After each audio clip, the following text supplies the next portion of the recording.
অবৈধ কসমেটিক্স এবং licence বহির্ভূতভাবে cosmetics উৎপাদনের একটা অভিযোগের প্রেক্ষিতে ঝিনাইদহ সদর উপজেলার কলেজপাড়া নামক স্থানে আমরা অভিযান পরিচালনা করি। আমাদের সাথে সহায়তাকারী সংস্থা হিসাবে র্যাব এবং বাংলা জেলা পুলিশ রয়েছে এবং আমরা এখানে এসে যেটি দেখতে পাই যে এখানে অবৈধভাবে কসমেটিক্স উৎপাদন হচ্ছে এবং বেশ কিছু নকল পণ্য, নকল লেবেলিং এগুলো ব্যবহার করে স্থানীয়ভাবে কোনো রকম কোনো বহির্ভূত লাইসেন্স ছাড়াই তারা কসমেটিক্স তৈরি করতেছে এবং বাজারজাত করতেছে।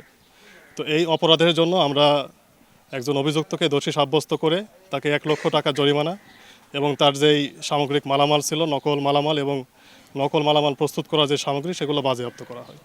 ধন্যবাদ। কসমেটিক্সে তারা মেইনলি যেই কি বলে আপনার শ্যাম্পু, আবার সেন্ট তৈরি করতো, কিছু চুল কালার করার বিভিন্ন সামগ্রী এবং আপনার বডি স্প্রে এগুলো।